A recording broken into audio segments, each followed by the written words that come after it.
বারাসাতের নীলগঞ্জে বাজির মজুত ঘরে বিস্ফোরণ, তদন্তে পুলিশ। উত্তর চব্বিশ পরগনার বারাসাতের নীলগঞ্জে চাঞ্চল্য ছড়ালো বিস্ফোরণের ঘটনায়। বুধবার সকালে নীলগঞ্জ পুলিশ ফাঁড়ির কাছে বাজি মজুত রাখার একটি ঘরে আগুন লাগার পর বিস্ফোরণ ঘটে। জানা গিয়েছে, বেআইনি বাজির বিরুদ্ধে অভিযানে নেমে সম্প্রতি পুলিশ কিছু বাজি বাজেয়াপ্ত করেছে।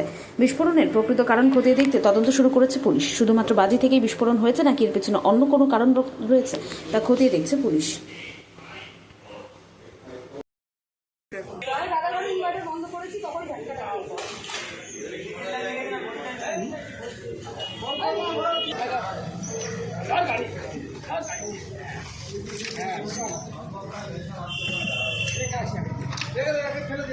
যাও ফেলে দিয়েছে।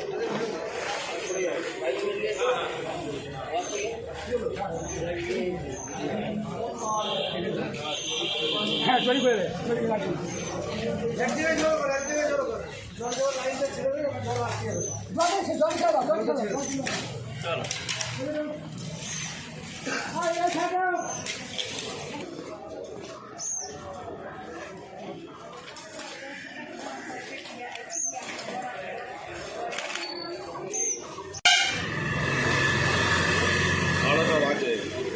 সামনে রাখো।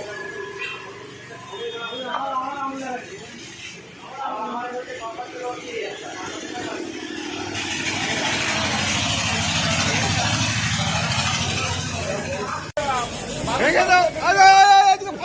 আগুন আগুন ওইদিকে আগুন ওইদিকে আগুন আগুন এখানে বারুদ রয়েছে।